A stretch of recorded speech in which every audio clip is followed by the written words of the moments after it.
بسم اللہ الرحمن الرحیم، السلام علیکم۔ اب سے کچھ دیر پہلے دنیا کی اہم ترین ڈیولپمنٹ ہو گئی ہے، ظاہر ہے غیر متوقع نہیں لیکن سب سے اہم ضرور غیر متوقع سے نہیں کہ سب جانتے تھے کہ ڈونلڈ ٹرمپ جیت گئے اور ابھی ان کا صدر بننا صرف ایک رسمی کارروائی ہے، حلف اٹھانا ہے، لیکن وہ تاریخی لمحہ آ گیا ہے اور دنیا میں تاریخ بن گئی ہے اور یہ سوالات ابھر گئے ہیں کہ کیا آگے مزید تاریخ بننی ہے۔ کون جانتا تھا کہ 1997 میں ایک جرنلسٹ کے ساتھ مل کر یہ کتاب the art of come back لکھنے والے ڈونلڈ ٹرمپ ہسٹری کا بہترین کم بیک کریں گے۔ یہ ان کے ناقدین بھی کہتے ہیں کہ ہسٹری میں یا حالیہ تاریخ میں کم از کم اس سے تگڑا کم بیک کسی کا نہیں ہوا۔ ڈونلڈ ٹرمپ ابھی ایز وی اسپیک امریکہ کے صدر بن گئے، 45ویں صدر بھی تھے اور اب 47ویں صدر بھی بن گئے۔ یہ پچھلے 150 سالوں میں پہلی مرتبہ ہوا کہ ایک شخص صدر بنا، پھر آؤٹ ہوا ریس سے اور پھر دوبارہ صدر بن گیا۔ پاکستان میں بھی ٹرم 45 اور 47 الیکشنز کو لے کے بہت متعلقہ ہے، امریکہ میں بھی ہے لیکن وہ کسی اور تناظر میں کہ ٹرمپ 45ویں صدر بھی بنے ہیں اور 47ویں صدر بھی بنے ہیں۔ اور آج کیپٹل ہل میں ایک غیر معمولی تقریب، غیر معمولی اس لحاظ سے کہ ذرا مناظر کے حساب سے بھی غیر معمولی تھے۔ عام طور پر آؤٹ ڈور ہوتی ہے تقریب، بہت بڑا مجمع ہوتا ہے، لاکھوں کا مجمع ہوتا ہے۔ جب ڈونلڈ ٹرمپ حلف لے رہے تھے تب تقریباً -4 ڈگری سینٹی گریڈ تھا اور فیل لائک -12 ڈگری تھا، تو سخت سردی کی وجہ سے تقریب کا یہ فارمیٹ چینج کر دیا گیا تھا۔ ان ہاؤس ہوئی ہے تقریب، لیکن تقریباً 50 منٹ کے آس پاس تقریر کی ہے، ماحول کو گرمایا ہے، اگرچہ اپنے الیکشن کیمپین کے مقابلے میں دھیما لہجہ لیکن سخت الفاظ، واضح باتیں، کراؤڈ گرماتے رہے۔ ایک سے زیادہ کئی مرتبہ کراؤڈ نے کھڑے ہو کر تالیاں بجائیں۔ اس دوران جو بائیڈن تھے وہ سنتے رہے تقریر، انہوں نے تالیاں نہیں بجائیں کسی ایک بھی بات پہ، اور بہت ساری اور باتیں کرنے کے ساتھ ساتھ انہوں نے 2-3 باتیں ہم آپ کو دکھاتے ہیں اور پھر اس پہ تجزیے کے لیے ہم نے زحمت دی ہے۔ فارن افیئرز کے ایکسپرٹ ہیں، امریکہ کے امور کو لے کے بہت ایکسپرٹ ہیں اور پاکستان کے لینس سے بھی، چونکہ ہم یہاں پاکستان میں بیٹھے بھی ہمیشہ وائٹ ہاؤس پہ دیکھ رہے ہوتے ہیں کیونکہ وہاں کی سیاست پر اثر تو رہا ہے۔ اور اس تناظر میں تو میرا نہیں خیال کہ کبھی بھی جب کوئی امریکی صدر حلف اٹھا رہا تھا تو کیا پاکستان کی سیاست کے کانٹیکس میں وہ اتنا ڈسکس ہوا ہے جتنا آج کل ڈسکس ہو رہا ہے، اور ظاہر ہے اس کی وجہ عمران خان صاحب کی جیل میں موجودگی ہے۔ تو وہاں مشاہد حسین سید صاحب جو کہ of course expert international affairs میں، ان سے ہم بات کریں گے۔ ابھی آپ ذرا ایک لمحے کو صرف دیکھیے اور میں اسی کے ساتھ پہلا سوال بھی کر لوں گا۔ انہوں نے آج اپنی تقریر میں جو باقی باتیں کی اس کے ساتھ اسٹیبلشمنٹ کو بھی بڑا للکارا۔ امریکی صدر نے، نو منتخب امریکی صدر نے امریکی اسٹیبلشمنٹ کے بارے میں یہ کہا آپ سے کچھ لمحات پہلے، دیکھیے گا۔ As we gather today, our government confronts a crisis of trust. For many years, a radical and corrupt establishment has extracted power and wealth from our citizens while the pillars of our society lay broken and seemingly in complete disrepair. اچھا مشاہد صاحب، سر بہت شکریہ وقت دینے کا۔ میں نے کہا ذرا باقی شارٹس ہم بعد میں چلائیں رفتہ ذرا پہلے تو آپ یہ بتائیے گا، سمجھائیے گا، یہ جب پھر ہم پاکستان کے کانٹیکس میں ہی بات کرتے ہیں، لیکن یہ جب اسٹیبلشمنٹ کا ٹرم یوز کرتے ہیں اور للکارتے ہیں وہاں کی اسٹیبلشمنٹ کو اور سخت الفاظ استعمال کرتے ہیں، تو کیا امریکہ میں بھی کم و بیش اسٹیبلشمنٹ انہی معنوں میں استعمال ہوتی ہے جن معنوں میں پاکستان میں استعمال ہوتا ہے؟ اور یعنی وہ اپنی اسٹیبلشمنٹ کو للکار رہے ہیں، تو ایکچولی وہ کس سے کیا کہہ رہے ہیں ٹرمپ؟ السلام علیکم جی بدامی صاحب، اور آپ کو اور آپ کے ویورز کو بڑی مبارک ہو صدر ٹرمپ کی تاریخی فتح پر اور ان کے صدر بننے پر، جو میرے خیال میں ایک خوشائند بات ہے امریکہ کے لیے بھی اور دنیا کے لیے بھی۔ اسٹیبلشمنٹ سے ان کی مراد ہے 3-4 ایلیمنٹس، جو ملٹری انڈسٹریل کمپلیکس ہے، جو پینٹاگون، دوسرا CIA، FBI، جسٹس ڈپارٹمنٹ اور کچھ میڈیا اور لابنگ گروپس جو ان کے حلیف ہیں۔ تو یہ امریکہ کی جو اسٹیبلشمنٹ ہے جو امریکہ کو چلاتی رہی ہے، جس کے خلاف انہوں نے آواز اٹھائی، اور یہ پہلے امریکن صدر ہیں جان ایف کینیڈی کے بعد 60 سالوں میں جو اینٹی امریکن اسٹیبلشمنٹ ہوتے ہوئے اس کے باوجود یہ پریزیڈنٹ بن گئے ہیں۔ تو انہوں نے اوپنلی امریکن اسٹیبلشمنٹ کو بے نقاب بھی کیا، ان کی تنقید بھی کی اور اس کا خاتمے کا انہوں نے وعدہ بھی کیا ہے۔ تو سر پھر یہ سمجھائیے گا مشاہد صاحب کہ جب پاکستان میں ایسی صورتحال ہوتی ہے جو کہ اکثر ہی ہوتی ہے کہ منتخب وزیر اعظم اور اسٹیبلشمنٹ الگ الگ پیج پر ہوتے ہیں، تو اس کا ہمیں واضح اثر امور مملکت میں نظر آتا ہے کہ فلاں چیز پہ اسٹیبلشمنٹ کی رائے ادھر کھڑی ہے، وزیر اعظم کی ادھر کھڑی ہے، اور ایک کیوس ہوتا ہے جس میں عام طور پر اسٹیبلشمنٹ کی رائے ہی پریویل کر جاتی ہے۔ امریکہ کی سینیریو میں بھی یہی ہونے کا امکان زیادہ ہے، یا چونکہ وہ ایک بڑا پیورلی ایک ڈیموکریٹک اسٹیٹ ہے تو نہیں، ایسا نہیں ہوگا، اسٹیبلشمنٹ کے نہ چاہتے ہوئے بھی پریویل تو ٹرمپ کا ہی آرڈر کرے گا؟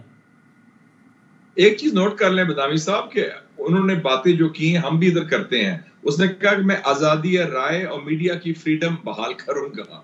اس نے کہا کہ انصاف نہیں مل رہا آپ کو, میں انصاف کو بحال کروں گا. یہ باتیں تو ہم پاکستان میں بھی کرتے ہیں. تو اس امریکہ کے کانٹیکسٹ میں کہا ہے کہ میں بحال کروں گا. اس کا مطلب ہے کہ امریکن اسٹیبلشمنٹ, آپ دیکھ لینا کہ اگر آپ آواز اٹھاتے فلسطین کے لیے تو آپ کی نوکری میں چھٹی ہو جاتی ہے امریکہ میں. اگر اب آپ آواز اٹھاتے کہ پوٹن نے ٹھیک کیا یوکرین میں, آپ کو فارغ کر دیتے. تو آزادی رائے تو نہ ہوئی نا. تو یہ ٹرمپ کو کریڈٹ جاتا ہے کہ اس نے جرت کے ساتھ امریکہ کا جو کرپٹ اور جو ایک گند ہے, جو زنگ لگا ہوا ہے ان کے سسٹم میں, اس کو بے نقاب کیا ہے. اس نے کہا کہ میں اس کو ٹھیک کروں گا. اور یہ بھی اس نے کہا ہے, ہم لوگ کہتے رہے کہ امریکہ کا زوال آ گیا, اس نے آج تسلیم کیا ہے کہ میں امریکہ کا زوال اب خاتمہ ہو جائے گا, میں اس کو بحال کر دوں گا. تو یہ میرے خیال میں ٹرمپ پہلی بیٹل بھی جیت گیا ہے, اور اللہ تعالیٰ اس کو زندگی دے تو وہ باقی بیٹل بھی جیت جائے گا. اس نے تو پلان بنایا ہوا ہے 10 point plan, demolition of the deep state. Deep state کی مراد اس کی ہے CIA اور یہ جو خفیہ جو گن کرتے ہیں نا, بندے کو مروانا, بندے کو چکوانا, دوسرے ممالک میں رجیم چینج کرنا, دوسرے ممالک پر حملہ کرنا, جو 9/11 کے بعد انہوں نے کیے تھے, اس کی بھی بات کر رہے ہیں وہ. تو یہ بڑا انقلاب آیا ہے. آج بہت تاریخی دن ہے بدامی صاحب, امریکی تاریخ میں بھی اور عالمی تاریخ میں بھی, اور اس کے اثرات ہر ملک پر پیدا ہوں گے, آپ دیکھیں گے آپ. اور باہر ملک پر ہوں گے تو اس کا مطلب, میں نے امریکہ کے حوالے سے بھی کچھ اور باتیں آپ سے کرنی ہے, لیکن آپ نے یہ کہہ دیا تو میں یہاں پہ بھی آ جاؤں. پہلے چلے کہ ہر ملک سے مراد پھر پاکستان پر بھی ہوں گے. اور اس سوال کا تناظر یہ ہے مشاہد صاحب کہ وہ تو پھر بار بار ٹرمپ یہ بھی تو کہتے ہیں کہ جناب امریکہ فرسٹ, اور میری تمام پالیسیوں کا محور امریکہ ہے, نہ کہ دنیا میں کہیں اور کیا ہو رہا ہے, کیسے ہو رہا ہے. تو ایک طرف پاکستان میں یہ تاثر ہے کہ جناب گرینیل صاحب کے ٹویٹس ہیں, ٹرمپ کا ذاتی تعلق ہے, آپ خود بھی بتاتے رہے عمران خان سے, اس لیے وہ یقیناً انٹروین کرے گا. دوسری سائڈ یہ کہتی ہے کہ یقیناً اس لیے نہیں کرے گا کہ اس کی تو پالیسی ہے کہ میں نے امریکہ سینٹرک چیزیں کرنی ہے, باہر کی دنیا میں جو ہوتا ہے ہوتا رہے, میں نے وہاں نہیں پیسے لگانے, وہاں نہیں انٹرفیئر کرنا. دیکھیں جی, آپ کو یاد ہوگا کہ میں واحد بندہ تھا پاکستان میں پبلکلی جس نے کہا تھا 6 مہینے سال پہلے کہ ٹرمپ الیکشن جیتے گا. جی یہ بات ٹھیک ہے, یہ بات ٹھیک ہے, ٹھیک ہے. اور دوسرا بات میں نے کہی تھی کہ الیکشن جیتنے کے بعد وہ اپنے دوست, اپنے بڑی اور اس کو لیے رہائی کی بات بھی کرے گا. اور یہ بھی آپ دیکھ لیں کہ شروعات اس کے ہوگی تھی پہلے بھی. اور ایک اور چیز دیکھیں کہ 2 چیزیں اور بھی ہیں. ایک تو عمران خان کی لابی ٹرمپ کے سسٹم میں ہمارے سرکاری سسٹم سے زیادہ بہتر ہے. ہمارے سرکاری سسٹم میں کوئی اس کے اندر لابی کوئی نہیں ہے, بلکہ ہم منتیں کر رہے ہیں بات کرنے کو, وہ جواب کو پتہ نہیں چل رہا. اور اب بھی ہم اتنے بھونڈے انداز میں آپ نے وہ جو ٹرک پر لگا کے طالبان کے ساتھ لنک کرنے کی کوشش کی عمران خان کو, وہ عمران خان کو تو فری پبلسٹی مل گئی واشنگٹن DC میں. تو ان کو پتہ نہیں, ہمارے لوگوں کو یہ نہیں معلوم کہ ٹرمپ نے تو افغان طالبان سے معاہدہ کیا تھا اور ان کو واپس لانے میں اس نے مدد کی تھی, تو اس کے لیے وہ ایشو نہیں ہے. تو ٹرمپ کے لیے پرسنل, یہ روایتی سیاستدان نہیں ہے. اب یہ فائل ورک نہیں دیکھے گا, یہ نہیں سوچے گا کہ مجھے اسٹیٹ ڈپارٹمنٹ نے یہ فائل میں لکھ کے دیا پاکستان کے بارے میں. وہ اس کی لائکس اور ڈس لائکس, جب وہ پاکستان کو دیکھتا ہے تو اس کو عمران خان یاد آتا ہے, اور کیونکہ عمران خان سے اس کے اچھے ملاقاتیں ہوئی. اور یہ نہ بھولیں بدامی صاحب, آپ کو یاد ہوگا جولائی 2019 میں جب IK گیا واشنگٹن, تو اس نے IK کو وعدہ کیا کہ جی میں کشمیر پر میں مصالحت کرنے کو تیار ہوں, I am ready to mediate on Kashmir. یعنی کہ کشمیر کے ایشو کو اس نے تسلیم کیا, کشمیر کے تنازع کو تسلیم کیا, اور ہندوستان کی جو آبجیکشنز تھی اس کو اوور رائڈ کیا. تو یہ بڑا جرأت والا کام تھا. لیکن کیا اس نے پریکٹیکلی کچھ کیا؟ پھر اسی دور میں مودی نے وہ لگا دیا آرٹیکل وہ والا, اور پھر اس کے بعد جو کچھ ہوا وہ تم نے دیکھا کشمیر میں, وہ کچھ ہوا جو پہلے کبھی نہیں ہوا تھا. نہیں, لیکن وہ باقی کام تو ہم نے کرنا تھا نا جی. اس نے تو کہہ دیا کہ میں تیار ہوں. ہم نے اس کے بعد کیا کیا؟ ہم نے کوئی ہوم ورک کیا, ہم نے کوئی اسپیشل انوائے بھیجا, ہم نے کوئی اس کو پرسو کیا. آپ نے ایک ڈوسیہ چھاپ دیا اس زمانے میں, آپ کو یاد ہے اکتوبر 2020 میں, کہ جی وہ انڈین اسٹیٹ ٹیررزم. ہم نے تو فالو اپ کیا ہی نہیں نا جی. یہ ہماری نالائکی ہے, ہم سیریسلی ایشوز تو لیتے نہیں نا. بس ہم یا خوشامد کرتے ہیں, یا اپنی نوکری بچاتے ہیں, یا کرسی بچاتے ہیں. ہم ملکی مفاد کو آگے لینے کے جو حکمت عملی ہے اس پر تو ہم فوکس ہی کوئی نہیں کرتے. ابھی ہم بائیڈن کی خوشامد کرتے رہے پچھلی گورنمنٹ. بائیڈن نے تو وہ شہباز شریف کے خط کا جواب ہی نہیں دیا عافیہ صدیقی کے اوپر, اس نے تو پرواہ ہی نہیں کی. آپ دیکھیں نا, یہ تو ہماری حیثیت ہے. تو مشاہد صاحب یہ بتائیے گا کہ آپ کے اندازے میں اس وقت پاکستان کتنا اہم ہے امریکہ کے لیے؟ اگین اس سوال کا تناظر یہ ہے کہ اگر وہ ٹرمپ یہاں کے نظام کی خواہش کے برعکس خان صاحب کی رہائی کا کے لیے پریشر ڈالتے ہیں, اور سامنے سے کہا جاتا ہے کہ صاحب اس کے عوض ہم یہ نہیں کرتے لیکن اس کے عوض آپ کو فلاں فلاں چیز میں فیسیلیٹیٹ کر دیتے ہیں، تو ان دو میں سے کس چیز کو پریفر کریں گے کہ ایک ملک جو کہ افغانستان سے جڑا ہوا ہے وہ مجھے فلاں چیز میں فیسیلیٹیٹ کر دے، یا اس ملک سے تعلق خراب کروں ایک شخص کی آزادی کے لیے؟ دو مختلف پہلو ہے. ایک تو پاکستان کی اہمیت کی میں بات کر لوں. جس خطے میں پاکستان لوکیٹڈ ہے وہ سب سے اہم خطہ ہے امریکن خارجہ پالیسی کے لیے. چین، روس، Hindustan, Iran, Afghanistan, central Asia, Gulf, اس کے سینٹر میں پاکستان ہے. Only Muslim nuclear power, counterterrorism, 25 crore کا ملک. So we matter, we are there. دوسرا عمران خان کا ایشو آ گیا. دو چیزیں ہیں. ایک عمران خان کی لابنگ بڑی افیکٹو ہے. 2 پیڈ لابیسٹ رکھے ہیں انہوں نے جو ان کے ہر روز کان میں ڈالتے ہیں اس کے سپورٹرز کو کہ جناب ہمارے بندے سے وہی زیادتی ہوئی جو آپ کے ساتھ ہوئی تھی. Number 1. Number 2 leverage. American style بڑا خاص ہے. آپ یاد ہوگا، پڑھا ہوگا تاریخ میں کہ جب انہوں نے ایل کیپون ایک گینگسٹر تھا، مافیا باس شکاگو کا، اس کو پکڑا تو بہانہ انہوں نے بنایا کہ تم نے ٹیکس نہیں دیا، حالانکہ وہ قاتل بھی تھا، گنڈا بھی. لیکن وہ امریکہ لیوریج کرے گا. عمران ایشو کوئی اور ہوگا، بہانہ ہوگا عمران خان لیکن نشانہ کوئی اور ہوگا. ہو سکتا ہے وہ آپ پر پریشر ڈالیں، اسرائیل کو تسلیم کرو، نام پریشر ڈالیں گے عمران خان کے ایشو پر، یا کوئی نیوکلیئر یا میزائلز پر پریشر ہوگا، یا کوئی انڈیا کے حوالے سے کوئی پریشر ہوگا. تو امریکن وہ لیوریج کریں گے عمران خان کا فیکٹر کو اور to get other things done. یاد رکھیں یہ. اور آپ کے خیال میں یہ اتنا پر اثر ہوگا کہ اگلے کچھ ماہ میں اس کا خان صاحب کی رہائی کی صورت میں اثر نظر آ جائے گا؟ آپ نے آج اخبار پڑھی ہوگی، اور آج اخبار میں تھا کہ سن 2000 میں پریزیڈنٹ کلنٹن امریکہ کا صدر اسپیشلی پاکستان آیا 5 گھنٹے کے لیے، صرف ایک پوائنٹ ایجنڈا کے لیے کہ جنرل مشرف کو کہیں کہ میاں نواز شریف کو آپ سزائے موت نہ دیں. ڈاکٹر نسیم اشرف صاحب کی کتاب میں انہوں نے لکھا، جو کہ مشرف صاحب سے بہت کلوز سے جائے. اور اس وقت کے چیف جسٹس نے ان کو وعدہ، یہ بات صحیح بھی ہے، مجھے خود چیف جسٹس صاحب نے بتایا تھا، اور چیف جسٹس نے ان کو وعدہ کیا واش روم میں کہ جناب اس کو سزائے موت نہیں دے رہے ہم، اور اس کے بعد اس کی رہائی بھی ہو جائے گی. اچھا سوری آپ کو کاٹ رہا ہوں، آپ کو خود ارشاد حسن خان صاحب نے بتائی یہ بات کہ ایسے ہوا تھا معاملہ؟ یہ بتائی تھی کہ کہنا جب وہ واش روم گیا نا تو مجھے مشرف صاحب نے کہا تم بھی چلے جاؤ، تو میں بھی واش روم کے بہانے پہ چلا گیا کہ مجھے بھی.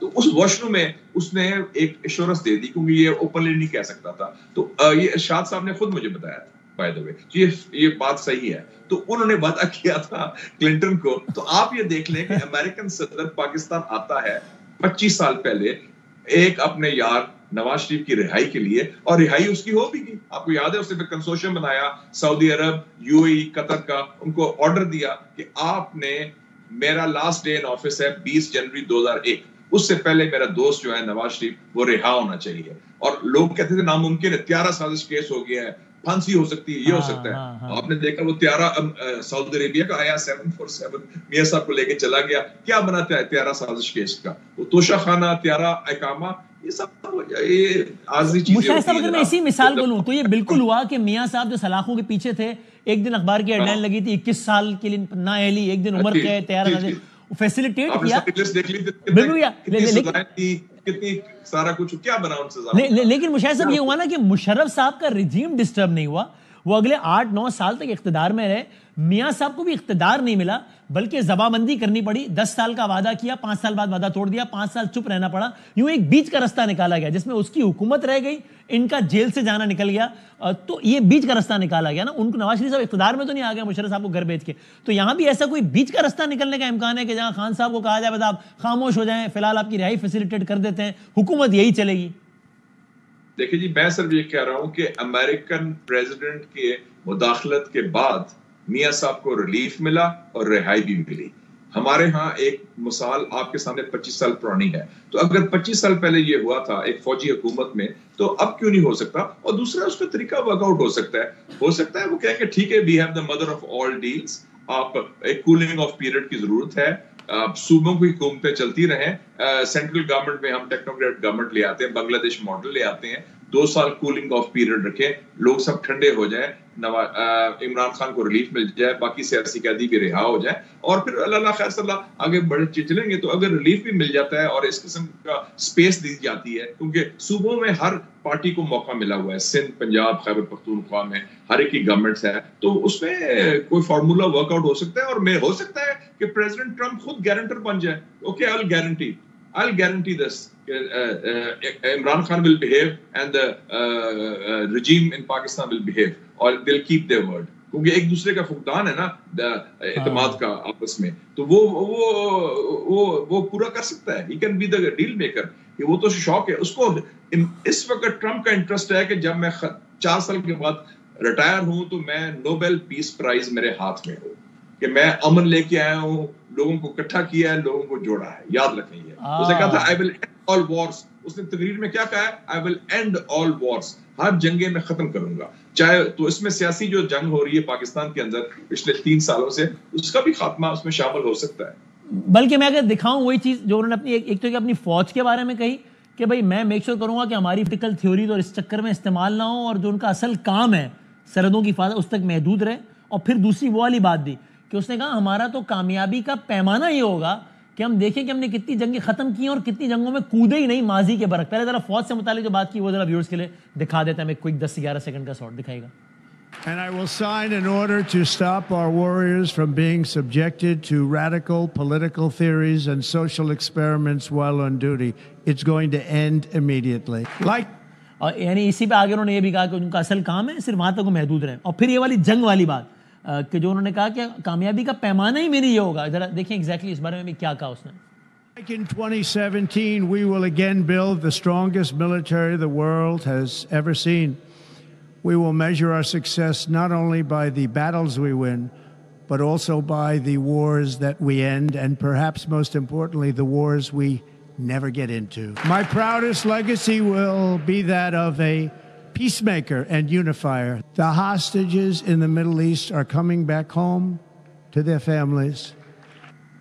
یہ بالکل وہی بات جو آپ کہہ رہے تھے مشاہد صاحب. مشاہد صاحب اگر ہم اس کا ایک اور اینگل دیکھیں تو کیا یہ عالمی امن کے لیے بھی ایک اچھی خبر ہے کہ دنیا کا جو چودھری ہوتا ہے, جو سب سے طاقتور آدمی ہوتا ہے, وہ کسی بھی وجہ سے ہی صحیح اس مائنڈ سیٹ کا آدمی ہے کہ یار پھڈے شروع نہیں کرنے, ختم کرنے. وہ کریڈٹ لے رہا ہے کہ دیکھو اتنے قیدی واپس آ گئے میرے حلف سے پہلے. وہ کہہ رہا ہے میں یوکرین رشیا والا گن ختم کرا دوں گا, اور وہ آگے کہہ رہا ہے کہ میری کامیابی کا پیمانہ یہ ہوگا کہ پھڈے کم کرنے ہیں. تو یہ کیا یہ عالمی امن کے لیے ایک اچھی خبر ہے کیا؟ بہت اچھی خبر ہے. اسی لیے میں ٹرمپ کو سپورٹ کرتا ہوں. اسی لیے میں نے کہا تھا یہ آئے گا, آنا چاہیے, کیونکہ یہ خوشائن بات ہے. بائیڈن تو چمچہ تھا اسٹیبلشمنٹ کا, پوری ملٹری انڈسٹری جنگیں کر رہا ہے, گن ڈال رہا ہے, دور معیار منافقت کر رہا ہے, اور جو جینوسائیڈ ہو رہا تھا فلسطین میں اس میں شریک جرم تھا. اس نے تو دیکھا نا جنگ ختم کر دی. اس نے آج وہ پریزیڈنٹ بنا ہے, پرسوں سیز فائر ہو گیا, اس نے ڈنڈا دیا. نیتن یاہو جیسے بدماش کو لگام لگائی تو ٹرمپ بھی کر سکتا تھا نا. دیکھے بندے تو پتر بنو, اور ڈنڈا دیا ٹکا کے اس نے. تو آپ یہ دیکھیں کہ یہ بڑی خوشائند بات ہے عالمی امن کے لیے. اگر ایک امریکن صدر کہہ رہا ہے, اور امریکہ کی اسٹیبلشمنٹ نے تو سارا گن کیا تھا 9/11 کے بعد, تیا پانچا کیا, افغانستان کا, پاکستان کے فاٹا کا, عراق کا, سیریا کا, لیبیا کا, صومالیہ کا, یمن کا. تو اگر یہ کہہ رہے ہیں میں جنگیں ختم کروں گا, آئی وانٹ, میری لیگیسی کیا, پیس میکر کی ہونی چاہیے, امن کی ہونی چاہیے, جو میں نے آپ کو تجزیہ بھی دیا تھا, اور یونیفائر کی ہونی چاہیے. یہ تو بڑی مثبت باتیں ہیں, یہ تو انقلابی باتیں ہیں جناب. امریکہ کے صدر سے یہ باتیں سننا, it's music to my ears. یہ تو بڑی اچھی بات ہے, اور میں ویلکم کرتا ہوں کہ امریکہ کی طرز جو پالیسی ہے وہ رجیم چینج کرنا, مداخلت کرنا, دباؤ ڈالنا, بلی کرنا, جنگیں کرنا, اس کا خاتمہ ہوگا. یہ تو عالمی امن کے لیے بڑی خوشائند بات ہے. We should welcome it. But at the same time ہمارا ایک اور پڑوسی ایران, اس کو لے کے چونکہ ظاہر ہے اس کے لیے کوئی نرم گوشہ تو نہیں ہے ٹرمپ کے دل میں, بلکہ وہ بڑے کلیئر کٹ بات کرتے رہے. آپ کو کیا لگتا ہے ایران کو لے کے کیا معاملات ہوں گے ان دا ایئرز ٹو کم امریکہ کے تعلق سے؟ میں آپ کو یہ ایک اور پریڈکشن بھی کر رہا ہوں. ایران امریکہ کے ڈیل کے کافی امکانات ہیں. اچھا, آپ یہ دیکھیں, بالکل یہ سن لیں بڑے غور سے. آپ نے دیکھا کہ وہ 5 نومبر کو الیکشن جیتتا ہے. دسمبر کے پہلے ہفتے ایلون مسک جو اس کا سب سے رائٹ ہینڈ مین ہے, وہ جا کے ایرانی ایمبیسڈر جو یو این میں ہے نیو یارک میں, اس سے ملاقات ہوئی, پہلی ملاقات ہوئی.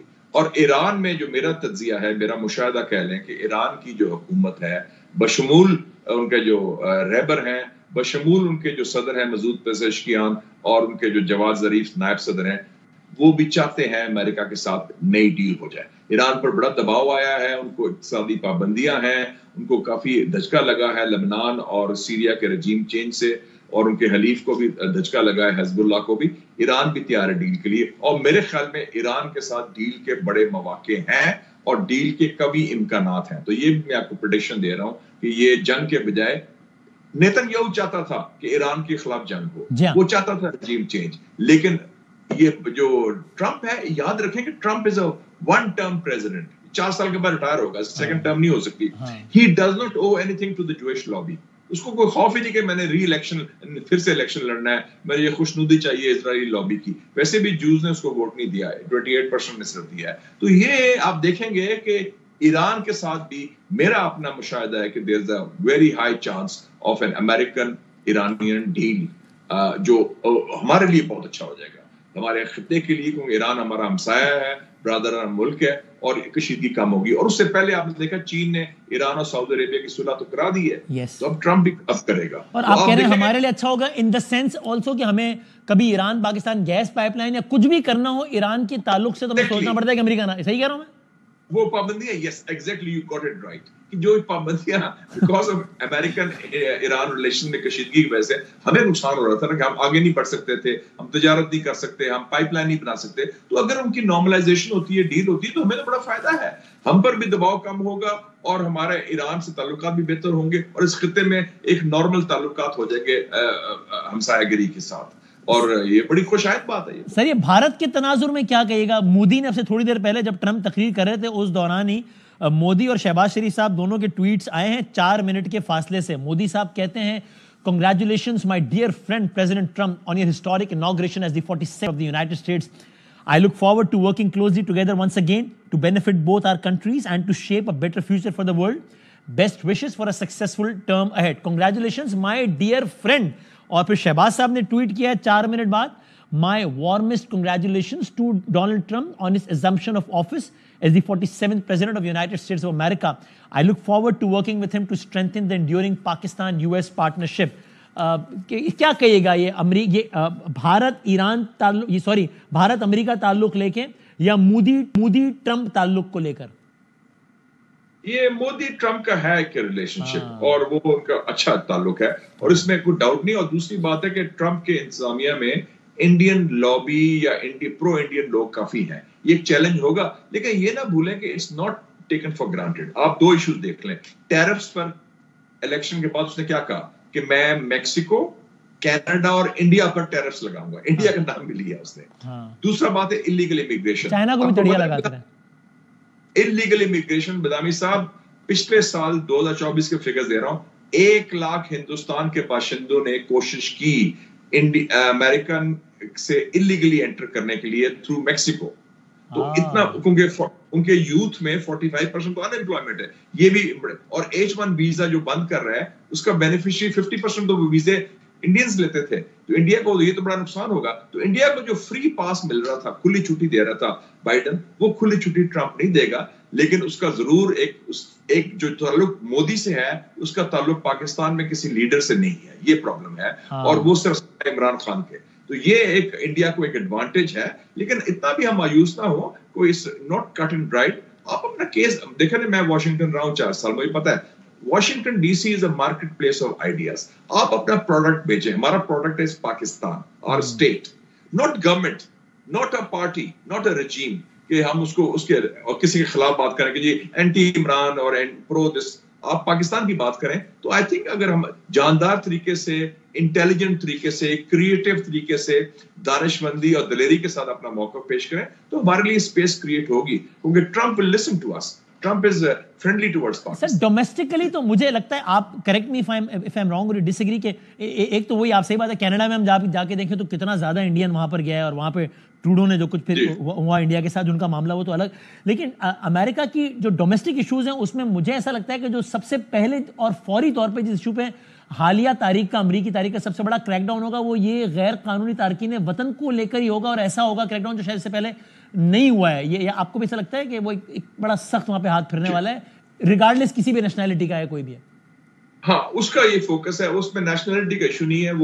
وہ وہ کہہ رہے اصول کا ایشو ہے کہ جی وہ بقول اس کے کہ یہ لوگ آتے ہیں باہر سے اللیگل، یہ امریکن سسٹم کا فائدہ اٹھاتے ہیں. اب دیکھیں نا 1,20,00,000 تو میکسیکنز ہیں صرف اللیگل، اور وہ یا انڈاکیومنٹڈ کہہ لیں اللیگل کے بجائے.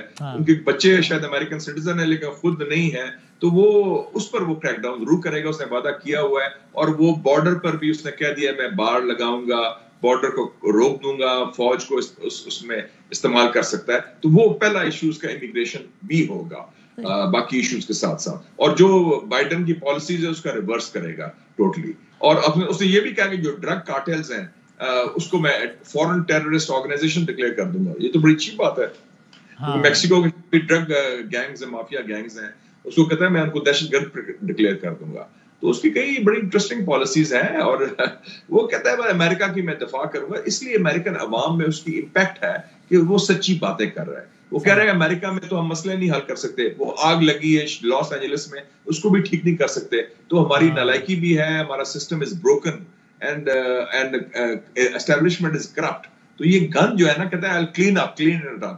اور سر ٹورڈز دی اینڈ یہ آپ کو کچھ معلومات یا تجزیہ، کچھ وہ خبریں تھی پہلے آئیں کہ بلاول بھٹو زرداری صاحب کو دعوت نامہ گیا ہے، یہ بھی خبر چلتی رہی کہ محسن نقوی صاحب بھی واشنگٹن موجود ہے، شاید تقریب میں ہوں گے، کیمرے میں تو مجھے نظر نہیں آئے دونوں.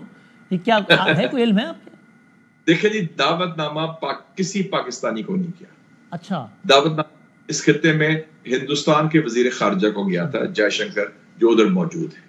دعوت نامہ اور پریزیڈنٹ آف ارجنٹینا کو گیا ہے، پرائم منسٹر آف ہنگری کو گیا ہے، پرائم منسٹر آف اٹلی کو گیا ہے، اور جو یورپین اپوزیشن لیڈرز ہیں ان کو گیا ہے. عارف الوی صاحب کہہ رہے تھے ہمارے سابق صدر کی، مجھے بھی دعوت نامہ آیا، میں گیا نہیں ہوں. کون سے سابق صدر؟ عارف الوی صاحب. نہیں سر دیکھیں، دو دعوت، ایک تو ہے کہ آپ دیکھیں نا، اگر بدامی صاحب آپ کے اور میرے پاس کوئی 20-30 ہزار ڈالر ہوں تو ہم ٹکٹ لے سکتے ہیں. آج شام کو فنکشن ہوں گے تو آپ ٹکٹ لے لیں، 20,000 ڈالر دیں، 30,000 ڈالر دیں. وہ آتا ہے ہر فنکشن میں، hi guys how are you, view کرے گا، اس کی بیوی ساتھ ہوگی، ہاتھ پکڑا ہوگا، تھوڑا سا ڈانس وانس بھی کر سکتا ہے. اور جو لوگ بیٹھے ہوں گے عوام میں، جس میں ہمارے بھی لوگ اس میں جنہوں نے 20-30 ہزار ڈالر دیے ہوں اس ٹکٹ کے لیے، اس کو ویو کرے گا دور سے، hi guys see you later. دعوت نامے سے مطلب ہے official invitation، وہ کسی پاکستانی کو نہیں آئی. Be very clear on that. ہم دیکھیں وہ ٹکٹ خرید سکتے ہیں، آپ پیسہ ہے تو خریدیں، آپ کے پاس کھلا پیسہ ہے، ٹکٹ کٹاؤ لائن بناؤ، ٹھیک ہے. آخری بالکل آخری سوال، آپ کو لگتا ہے ابھی 2025 کا آغاز ہے، ڈونلڈ ٹرمپ امریکی صدر بن گئے ہیں، آپ کو لگتا ہے یہ سال عمران خان صاحب کی رہائی کا سال ہے سارے معاملات کو دیکھتے ہوئے؟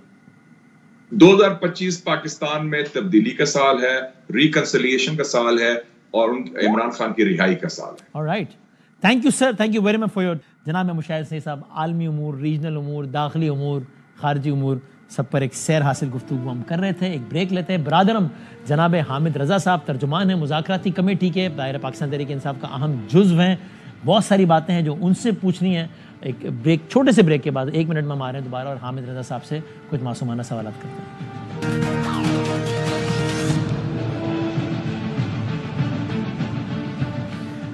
رحم آپ کو پھر خوش آمدید کہتے ہیں. ہمارے ساتھ موجود ہیں آف کورس سینئر سیاسی رہنما ہے، سنی اتحاد کونسل کے روح رواں ہیں جناب صاحبزادہ حامد رضا صاحب، جو کہ مذاکراتی کمیٹی کے ترجمان بھی ہیں. اور سوال سے بڑی امپورٹنٹ آج ایک ڈیولپمنٹ بھی ہے، لیکن اس سے پہلے تو میں گزشتہ سے پیوستہ یہ بھی کر لوں کہ سر بہت شکریہ وقت دینے کا. ابھی جب میں آپ سے بات کر رہا ہوں کچھ لمحات قبل باقاعدہ طور پر امریکہ کی منصب صدارت پر فائز ہو گئے ہیں جناب ڈونلڈ ٹرمپ صاحب، 47ویں صدر بن گئے امریکہ کے. تو آپ کو لگتا ہے اب سے کچھ دیر پہلے خان صاحب کی رہائی کا ایک اور عنصر بڑھ گیا ہے اور امکان مزید بڑھ گیا ہے، یہ کہنا ٹھیک؟ مشاہد صاحب تو باقاعدہ مسکرا کے مبارکباد دے رہے تھے، آپ قبول کرنا چاہتے ہیں؟ شکریہ کے ساتھ مبارکباد. جی بسم اللہ الرحمن الرحیم. بہت شکریہ وسیم بھائی، میں آپ کے اس معصومانہ سوال کا پس منظر سمجھ رہا ہوں، لیکن مسئلہ یہ ہے کہ ہماری پالیسی بالکل کلیئر ہے جی کہ بائیڈن ایڈمنسٹریشن نے رجیم چینج کے بعد انٹرنل معاملات میں مداخلت کی تھی، اور ہم ایکسپیکٹ کرتے ہیں کہ ٹرمپ ایڈمنسٹریشن پاکستان کے انٹرنل معاملات میں مداخلت نہیں کرے گی، اور عمران خان صاحب اور تمام جو پولیٹیکل اسیران ہیں ان کی رہائی پاکستان میں ہونے والے اندرونی محرکات اور سیاسی تحریک کے نتیجہ میں ہوگی.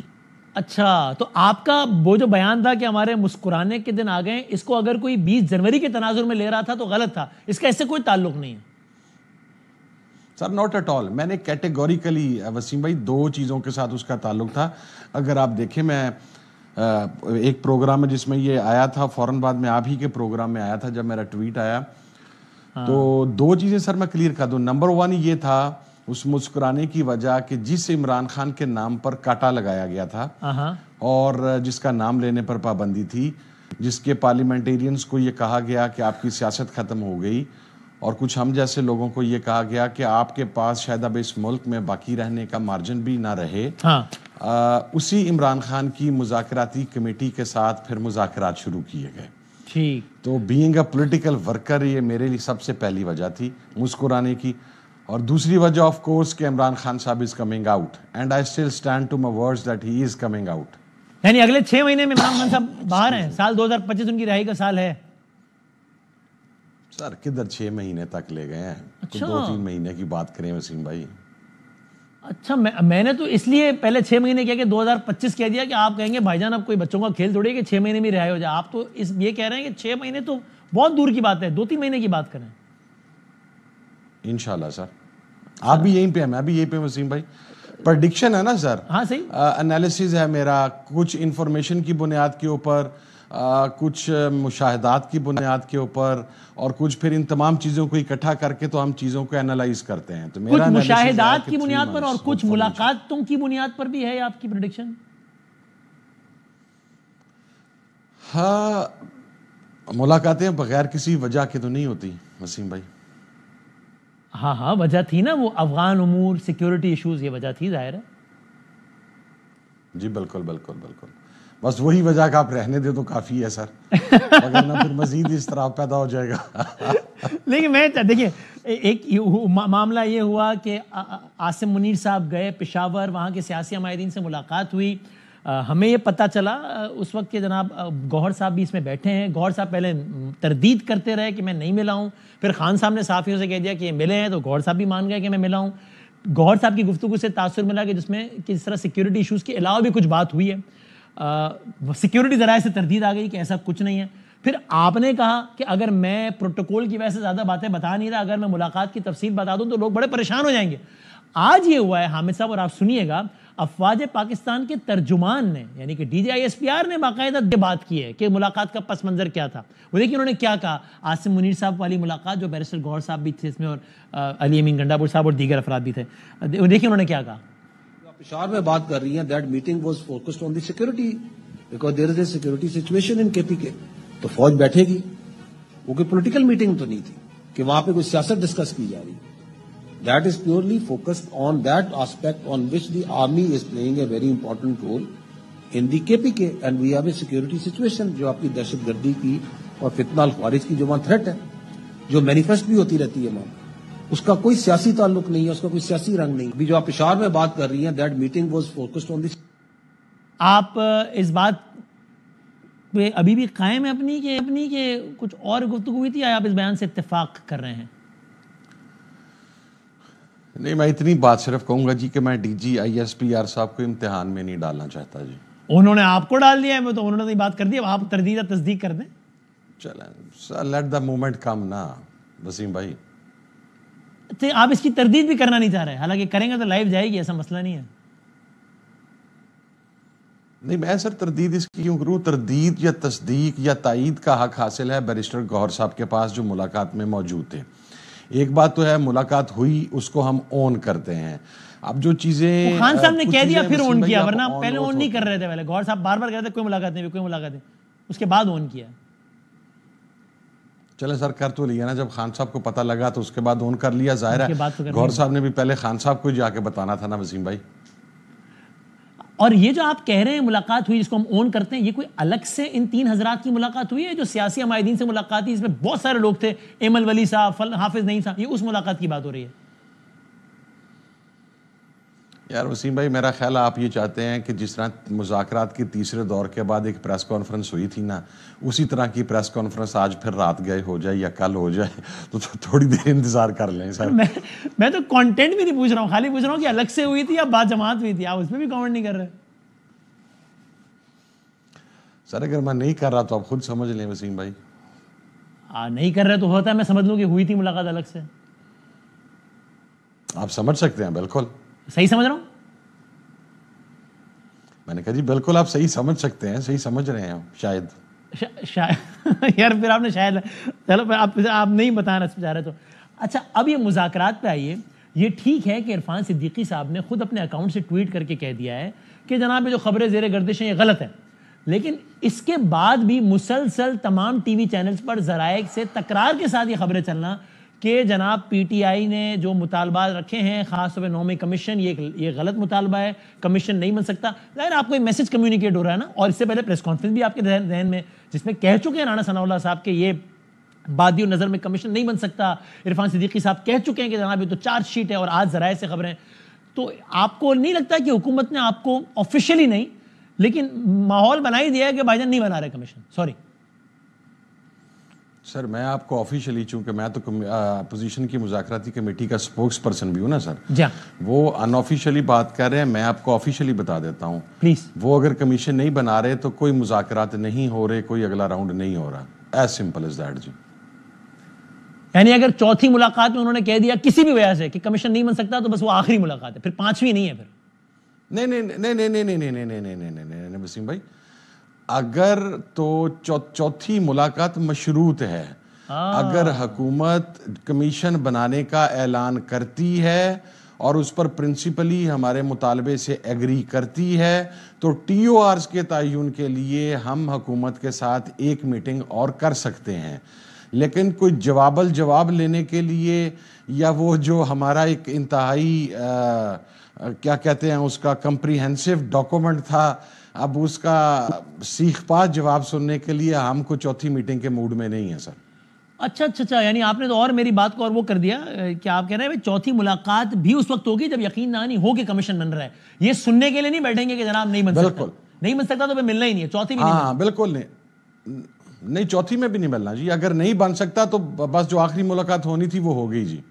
اچھا, اب ایک سوال ہے, اور اس سوال کی ایک وجہ ہے کہ ایک مفروضہ ہے ابھی اس وقت کہ وہ کہیں جی کمیشن بن سکتا ہے لیکن ساتھ میں ifs and buts لگا دیں کہ ہاں جی بنا لیتے ہیں لیکن پھر اس پر بھی بننا چاہیے کہ 2014 میں کیا ہوا تھا, فلاں میں کیا ہوا تھا, فلاں. تو آپ کو اضافی ifs and buts کے ساتھ قبول ہے, یا آپ کو جن الفاظ میں جس انداز میں آپ نے مانگا ہے ویسا ہی کمیشن چاہیے انہی چیزوں پر, ورنہ نہیں چاہیے؟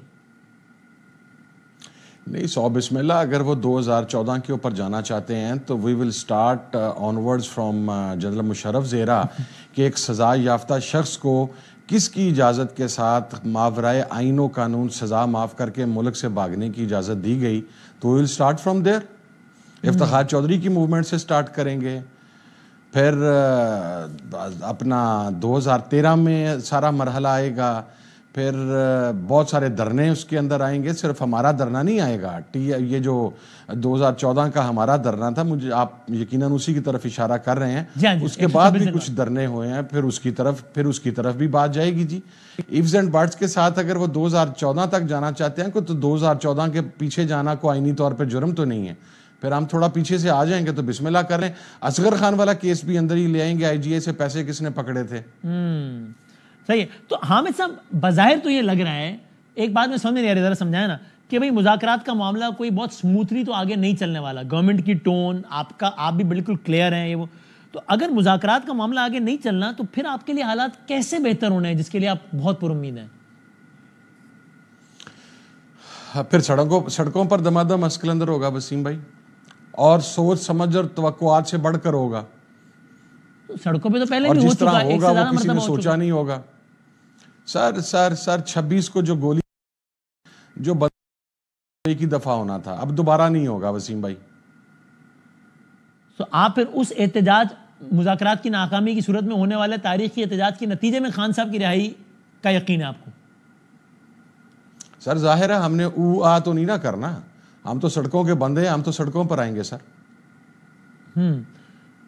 اور اگر میں آپ سے پوچھوں حکومت کا کیا تاثر ہے آپ کے بارے میں, وہ حکومت نے پریس کانفرنس کر کے بتا دیا, آپ کو کیا فیلنگ ہے, یا کہ اسٹیبلشمنٹ کی بھی آپ کے بارے میں جو بھی رائے تھی وہی ہے یا کچھ تبدیلی آئی ہے؟ جو حکومت کا تاثر تھا یقیناً وہ پریس کانفرنس کر کے اس دن عرفان صدیقی صاحب نے اور رانا ثناء اللہ صاحب نے بتا دیا, اور جو ہمارا تاثر تھا میرا خیال اس کے بعد وہ پریس کانفرنس کر کے میں نے بھی بتا دیا. لیکن اگر آپ اسٹیبلشمنٹ کی رائے کا پوچھیں تو دیکھیں وسیم بھائی یہ اسٹیبلشمنٹ پہ آنے سے پہلے میں چھوٹی سی ایک بات کر دوں. اس دن ایک بڑی عجیب و غریب پریس کانفرنس کی گئی کہ شہداء کی لسٹیں نہیں ہیں, زخمیوں کے نام نہیں ہیں, جھوٹا نیریٹو ہے.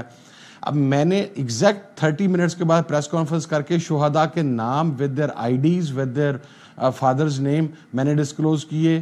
میں نے 56 بلٹ وونڈڈ زخمیوں کے نام ڈسکلوز کیے.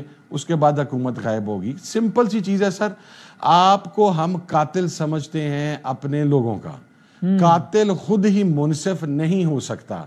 یہ جو تفاصیل آپ ہم سے مانگ رہے ہیں نا, یہ ہم جوڈیشل کمیشن میں پیش کریں گے, نمبر 1. نمبر 2 جو آپ کا سوال تھا اسٹیبلشمنٹ کے حوالے سے, ہاں میرا خیال ہے رائے تبدیل ہونی چاہیے جی. ہوئی ہے, اگر نہیں بھی ہوئی تو ہونی چاہیے. صحیح. اور اسی بالکل آخری سوال, وہ تو ازائے مذاق کی بات ہوگی, لیکن آن اے سیریس نوٹ یہ کہ ایک تاثر یہ ہے, مطلب I have many reasons to believe, I can be wrong, کہ یہ جس ملاقات کا بہت چرچا ہے وہ وہی ایک ہی ملاقات ہوئی ہے جو کہ سیاسی عمائدین سے ہوئی ہے. کوئی الگ سے ملاقات جس میں حالات حاضرہ پہ بات, ایسا کچھ نہیں ہوا. تو یہ ایسا ہی ہے. آپ نے سر وسیم بھائی آپ نے کہا کہ آئی مائٹ بی رانگ, تو میں یعنی یہ سوال سے پہلے تو میں کہہ دیتا ہوں کہ you are wrong. Alright, you are thinking اور asking me.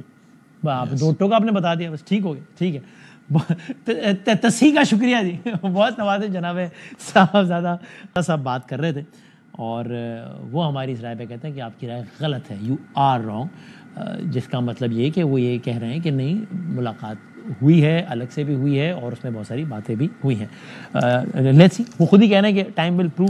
So thank you very much, بہت شکریہ حامد صاحب. جاتے جاتے ہم نے پاکستان کی سب سے بڑی عدالت کو کور کرنے والے ہمارے کچھ دوستوں کو زحمت دی ہے تاکہ ہم ان سے سمجھ سکیں, اس لیے کہ بڑا عجیب و غریب آج کچھ ڈیولپمنٹس ہوئی ہیں سارے دن میں, کہ جس سے ایک بار پھر ہمیں ماضی قریب کا زمانہ یاد آ گیا. کل کی بات ہے, فائز عیسیٰ صاحب چیف جسٹس تھے, منصور علی شاہ صاحب سینئر جج تھے, اور ججوں میں گروپ بندی بہت واضح تھی, ادھر سے ایک لیٹر ادھر سے ایک لیٹر.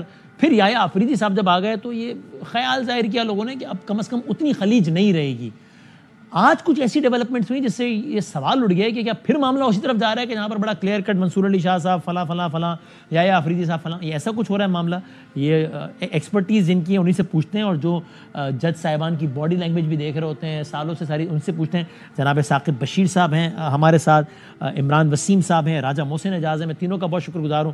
ثاقب صاحب ذرا پلیز سمجھائیے گا نا, یہ آج ایسا ہوا کیا ہے, آسان الفاظ میں اور مختصر الفاظ میں سمجھا دیں, ایسا ہوا کیا ہے جس کی وجہ سے یہ تاثر بن رہا ہے جو میں نے کہا ہے. اگر آپ ایگری کرتے ہیں, یا اگر آپ کو لگتا ہے نہیں یہ تاثر غلط ہے, تو آپ بھی حامد صاحب کی طرح مجھے کہہ سکتے ہیں یو آر رانگ. سر نہیں, تاثر بالکل جو وہ درست ہے, کوئی دو رائے نہیں ہے. اور ایسے لگتا ہے کہ جیسے کوئی جسٹس منصور علی شاہ جفری شاہ جو بینچ ہے جس طرف وہ بڑھنا چاہ رہا ہے اس کو روکنے کی کوشش کر رہے ہیں, یا کسی کو یہ خطرہ ہے کہ شاید وہ 26ویں ترمیم کے اندر جو کچھ ہوا ہے اس کو چھیڑ چھاڑ کریں گے. تو جتنی ڈیولپمنٹ پچھلے 4 دنوں میں ہوئی یا آج ہوئی, اور آج جب سماعت ہو چکی اور جو کل ہونی ہے, یہ ساری انہونی ہو رہی ہے. اور اس دوران جو چیف جسٹس ہے وہ چھٹی پہ چلے گئے ہیں. یہ مطلب حیران کون ہے, چھٹی پہ کون چلے گئے؟ سوری, چیف جسٹس یحییٰ آفریدی جو ہے وہ نیکسٹ جو ہے وہ جمعے تک نہیں ہوں گے. وہ ان کے حوالے سے یہ خبر آئی ہے کہ وہ ہیں اسلام آباد میں, لیکن کوئی نجی مصروفیات ہیں. لیکن اتنے مطلب کروشل پوزیشن پہ ان کا جانا, پھر انتظامی سائٹ پہ جہاں پہ بینچز کے حوالے سے آج جو کچھ رجسٹرار جو ہے انہوں نے بتایا آج آ کے جسٹس منصور علی شاہ کے بینچ میں. اور ثاقب صاحب وہ بھی ذرا آپ ذرا 1.5 منٹ لے کے وہ اجازت دینا کہ آج ایک کیس کی سماعت تھی جس میں منصور علی شاہ صاحب کیوں ناراض ہوئے, کیوں رجسٹرار کو انہوں نے کہا کہ توہین عدالت پہ اصل یعنی ہوا کیا ہے منصور علی شاہ صاحب اور یحییٰ آفریدی صاحب کی طرف, یہ بھی ذرا سمجھا دینا. جو بینچ تھا جسٹس منصور علی شاہ صاحب کا, ان کی جانب سے بڑا جوڈیشل آرڈر تھا کہ آج کے دن کے لیے انہوں نے کیس لگانا تھا.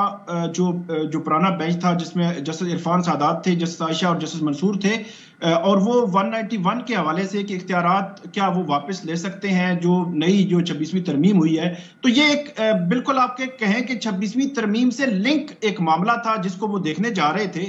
تو وہ انہوں نے جو ہے وہ اس کے حوالے سے کاز لسٹ جاری نہیں کی. تو آج ان سے پوچھا گیا بلا کر کہ کیوں نہیں کاز لسٹ جاری کی, تو ان کی جانب سے کہا گیا کہ کمیٹی نے یا جو ہے وہ کوئی فیصلہ کیا ہے یا اس وجہ سے, اور انہوں نے کہا کہ 27 جنوری کے لیے وہ جو ہے وہ فکس ہوگا. اور ان سے جب پوچھا گیا کہ کیا آرڈر ہے اور آرڈر لانے کے لیے، تو وہ ایک وربل آرڈر تھا، تو ان کو بتایا گیا کہ ایک طرف جوڈیشل آرڈر ایک طرف وربل آرڈر جو ہے وہ بھی انتظامی سائٹ پہ، تو یہ کیسے آپ جو ہے وہ جوڈیشل آرڈر کو اگنور کر سکتے تھے؟ اور اس پہ ان کو جو ہے وہ شوکاز نوٹس بھی ہوا، اور آج جب جو شوکاز کی سماعت ہونی ہے کل، تو جسٹس عائشہ جو ہے اس بینچ میں موجود نہیں ہے. یہ ایک عجیب صورتحال جو بن گئی ہے. اور جسٹس عائشہ نے یہ بھی کہا تھا کہ جب ان کو بتایا گیا تھا کہ وہ جو وہاں پہ جو ریسرچر ہیں ان کی جانب سے یہ تعین کیا جا رہا ہے کہ یہ معاملہ اینی بینچ میں جانا ہے یا یہ ریگولر بینچ میں جانا ہے، تو اس پہ بھی بڑا حیرانگی کا اظہار کیا بینچ نے کہ یہ اب جو ہے وہ طے کریں گے کہ جوڈیشل سائٹ پہ کون سا معاملہ کیسے ہونا ہے. پھر جو جوڈیشل سائٹ پہ جو پارٹ ایڈ میٹر ہوتا ہے اس میں بینچ تبدیل نہیں کیا جا سکتا. تو یہ سارے معاملات جڑے ہوئے ہیں چیف جسٹس یحییٰ آفریدی سے بھی اور جسٹس امین الدین خان سے بھی، کیونکہ ریگولر بینچز کی جو کمیٹی ہے اس میں یہ دونوں شامل ہیں، جسٹس منصور بھی شامل ہیں. تو جیسے یحییٰ آفریدی جو ہے وہ ظاہر انتظامی سائٹ پہ جو ان کا کام تھا وہ میرے خیال میں نہیں کر پا رہے، اور اس وجہ سے سپریم کورٹ کے اندر ججز آمنے سامنے اور ایک عجیب سی صورتحال جو ہے وہ جنم لے رہی ہے. عمران وسیم اور یہ جوڈیشری کے لیے بالکل بھی ٹھیک نہیں ہے. 26ویں ترمیم کے بعد پہلے ہی اتنی رفٹ اور اتنی جو قدغنے اور کنٹرول جو ہے وہ بڑھ چکا تھا، اور اب یہ اس میں اضافہ جو نظر آ رہا ہے ہمیں، اور بار بار بینچز اوپر نیچے جو ہے وہ ان کی کاز لسٹیں اور بینچز میں تبدیلی ہو رہی ہے. یہ بہت حیران کن ہے، جس حیرانگی کا اظہار بینچ نے بھی آج جو ہے جسٹس منصور علی شاہ کے بینچ نے بھی کیا. عمران وسیم صاحب، اگر میں محتاط الفاظ میں بھی کہوں تو یہ کہہ رہا ٹھیک ہوگا کہ پچھلے دور میں کوئی راز نہیں تھا نا کہ فائز عیسیٰ صاحب کی سوچ بالکل الگ متضاد تھی، منصور علی شاہ صاحب کی سوچ سے اختلاف تھا، باقاعدہ لڑائی تھی، لڑائی سمجھ میں نہیں کہ دستوں گریبان تھے، لیکن کلیئر کٹ اختلاف تھا. دونوں نے ایک دوسرے کو یعنی لکھ کے بتایا، پبلک انفارمیشن میں لایا وہ چیزیں. ایک نے بتایا کہ میں ان کے بارے میں یہ سوچتا ہوں، دوسرے نے بتایا کہ میں ان کے بارے میں سوچتا ہوں. یہ انفارچونیٹلی یہ نئی عدلیہ جس کے سربراہ یحییٰ آفریدی صاحب ہیں، پھر آئینی بینچ امین صاحب کے پاس، اور یہاں منصور علی شاہ صاحب جو چیف جسٹس بننے تھے نہیں بنے، یہ معاملہ آپ کو ویسا ہی کوئی سما بنتا نظر آ رہا ہے عمران وسیم صاحب آپ کو بھی؟ دیکھیں وسیم بھائی، اگر ہم ماضی کے ساتھ آج جو سپریم کورٹ میں جو کچھ بھی ہوا ہے اس کا اگر کمپیریزن کریں، تقابلی جائزہ لیں، تو کہنے کے لیے بہت کچھ ہے. آج جسٹس عائشہ ملک صاحبہ جو کہہ رہی تھیں کہ جو جوڈیشل آرڈر ہے آپ اس کو انتظامی آرڈر کے ذریعے کیسے تبدیل کر سکتے ہیں، تو اگر ہم صرف 2 سال یا 1.5 سال پیچھے چلے جائیں تو قاضی فائز عیسیٰ کا بھی ایک آرڈر تھا، اس آرڈر کو بھی سپریم کورٹ کے رجسٹرار نے انتظامی سائٹ پہ تبدیل کیا تھا، اور پھر وہ مقدمہ قاضی فائز عیسیٰ کے بینچ سے لے کے 6 رکنی بینچ کو دیا گیا تھا. اور غالباً میری اپنی یادداشت کے مطابق اس بینچ میں جسٹس عائشہ ملک صاحبہ موجود تھیں. تو آج جب وہ سوال یہ اٹھا رہی تھی کہ ایک جوڈیشل آرڈر جو ہے انتظامی آرڈر کے ذریعے کیسے چینج ہو سکتا ہے، تو ان کو وہ والا نقطہ یاد رکھنا چاہیے تھا، وہ کیس یاد رکھنا چاہیے تھا کہ جب وہ خود ایک بینچ میں بیٹھی تھی جس میں ایک جوڈیشل آرڈر کو انتظامی آرڈر کے ذریعے چینج کیا گیا تھا. لیکن اب وقت بھی تبدیل ہو چکا ہے وسیم بدامی صاحب. جب وہ سب کچھ ہو رہا تھا تب پریکٹس اینڈ پروسیجر قانون نہیں تھا، تب chief justice master of roster ہوا کرتے تھے، تب 26ویں آئینی ترمیم بھی نہیں تھی. اب ہم جتنی مرضی بحث میں چلے جائیں، یہ جو اختلافات جج صاحبان کے ہیں، بظاہر تو یہ طوفان جو ہے اگر کل نہیں تھمے گا، پرسوں نہیں تھمے گا، 27 جنوری کو 26ویں آئینی ترمیم کے خلاف جو درخواستیں ہیں وہ سماعت کے لیے فکس کر دی گئی ہیں. 26ویں آئینی ترمیم کی درخواستوں پر فیصلہ ہوگا، اس کے بعد یہ طوفان تھم جانا چاہیے. اگر میری آپ رائے پوچھیں گے تو یہ جو کیس بار بار لگانے کی بات کی جا رہی ہے، جوڈیشل آرڈر کی بات کی جا رہی ہے، انتظامی سائٹ پر اس کو دیکھنے کی بات کی جا رہی ہے، اگر 26ویں آئینی ترمیم کو ہم پڑھ لیں، 26ویں آئینی ترمیم کا ہم جائزہ لے لیں، تو واضح طور پہ کانسٹیٹیوشن آف پاکستان یہ کہتا ہے کہ بینچ بنانے کا جو اختیار ہے وہ کمیٹی کا ہے. اس کمیٹی میں یحییٰ آفریدی ہیں، اس کمیٹی میں جسٹس منصور علی شاہ ہیں، اس کمیٹی میں امین الدین خان ہیں. تو اس کمیٹی کو جب یہ معاملہ 16 جنوری کو بھیجا گیا تو اس کمیٹی نے بینچ بنا دیا. لیکن منصور صاحب نے تو کیا یہ نہیں کہا منصور صاحب نے کہ میں خود اس کمیٹی کا حصہ ہوں، جس طرح آپ نے بھی کہا، لیکن مجھے ہی نہیں پتا اس تبدیلی کے بارے میں. تو یہ آرڈر نہیں کر سکتے. کانسٹیٹیوشن کی جو کمانڈ ہے، کانسٹیٹیوشن کا جو تقاضا ہے، یہ فیصلہ کہ بینچ کون سا بنے گا، کون سا جج بیٹھے گا، اور یہ پارٹ ہٹ کیس بھی نہیں ہے، بالکل پارٹ ہٹ کیس نہیں ہے. پارٹ ہٹ کیس یہ ہوتا ہے کہ آپ اس کے اوپر وکلا کے دلائل کا آغاز کر چکے ہوں. یہاں پر وکلا کے ایک نقطے پر بھی دلائل کا آغاز نہیں ہوا. اچھا، اس کو کنکلوڈ کرتے ہیں. جی کہیے. اس میں جو جسٹس عقیل عباسی کو شامل کیا ہے، جو سندھ ہائی کورٹ میں یہ کیس سن کے آئے ہیں، ان کو کمیٹی نے شامل کر دیا. میرے لیے تو حیران کن ہے کہ ججز کو اتنا بھی نہیں معلوم نہیں کہ فائل ان کے سامنے پڑی ہوئی ہے اور پتہ جب ان کو کہاں سے یہ اپیل آئی ہے ان کو میرے خیال سے منصور علی شاہ صاحب کو پتہ نہیں تھا. جو عقیل عباسی صاحب شامل ہوئے ہیں وہ 8 جنوری کو روسٹر آ گیا تھا, 8 جنوری کو روسٹر آ چکا تھا, 13 جنوری کو آرڈر کیا تھا 16 جنوری تک ملتوی کرنے کا. تو وہ 8 جنوری کے ججز روسٹر کے مطابق 8 جنوری کو جسٹس عقیل عباسی نے آ کے بیٹھنا تھا. جسٹس عقیل عباسی جو ہیں وہ منصور علی شاہ صاحب کے بینچ کے مستقل پرماننٹ رکن ہیں, پرماننٹ ممبر ہیں. عرفان صادق خان صاحب کو صرف 3 دن کے لیے شامل کیا گیا تھا, جس دوران جسٹس عقیل عباسی چھٹی پہ تھے. اچھا, اور آپ یہ پتہ کر لیں. ثاقب ٹھیک ہے, ثاقب صاحب آخری بات یہ بتائیں, کوئی تھوڑی دیر پہلے میں نے خبر دیکھی کہیں, اس کا کوئی کانٹینٹ آیا کہ جناب پھر کوئی خط و کتابت ہوئی ہے؟ شو سے تھوڑی دیر پہلے میں نے دیکھا یایا صاحب کو خط لکھا ہے منصور صاحب نے, پتہ نہیں انہوں نے یہ کیا ہوا ہے, کوئی ایسی اطلاع ہے کوئی؟ نہیں, میرا خیال ہے خط کے حوالے سے ابھی خبریں ہی آ رہی ہیں, کوئی خط جو ہے وہ سامنے اس طرح نہیں آیا, لیکن الٹیمیٹلی یہ ججز جو ہے وہ ٹی روم میں بھی ملتے ہیں اور جو کچھ سچویشن جس طرح کی بنی ہے انہوں نے یہ چیزیں وہ جو چیف جسٹس ہیں ان کے سامنے رکھی تو ہوں گی, ٹھیک ہے وہ ہے وہ کمیٹی میں ہے, لیکن الٹیمیٹلی انہوں نے دیکھنا تو ہے کہ ذرا درمیان میں رجسٹرار آفس کے جو لوگ ہیں وہ اب رگڑے جائیں گے. ٹھیک ہے, بہت شکریہ دونوں کا, بہت شکریہ. اس کا خلاصہ یہ ہے, اس میں اب نقطہ نظر آپ یہاں بھی اتفاق کر سکتے ہیں یا وہاں کی رائے ہو سکتی ہے.